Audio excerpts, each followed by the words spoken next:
The Rio Olympic Games are soon to be upon us. The Brazilian government is facing quite a bit of criticism of its failure to clean up its polluted bay and waterways in time for the Games. Indeed, barely half of Rio's wastewater is treated, and a pledge to clean up 80% of the city's vast harbour has fallen well short of expectations. Our team in Rio met one scientist who's been fighting what he says is a losing battle. Mario Moscatelli is frustrated. Our engine won't let us go any further, and we're stuck in the middle of a septic reservoir just a few hundred meters from the Olympic Park. There's no other option but to start rowing.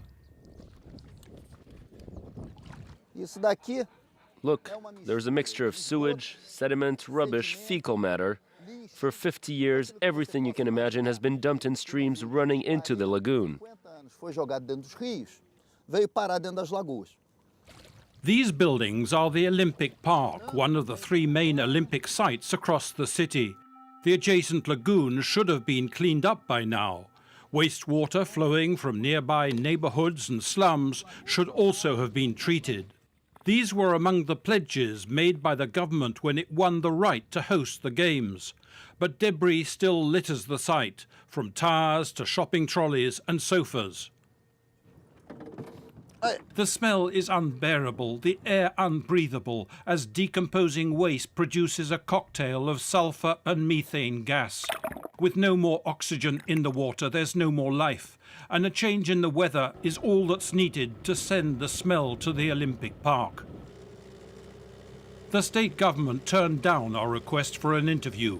But in a statement, environmental authorities told us, I quote, "The consortium responsible for the recovery of the lagoon has carried out large-scale cleaning operations, including the removal of solid residue. But based on what we saw, there's little or no evidence to back that up." No sign of a cleanup either in Rio's vast harbour, where sailing events will be held next month.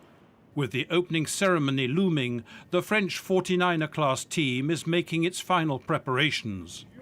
Every day, waste produced by 9 million people flows into the bay. The water is still polluted, but athletes are trying to make the best of a bad situation.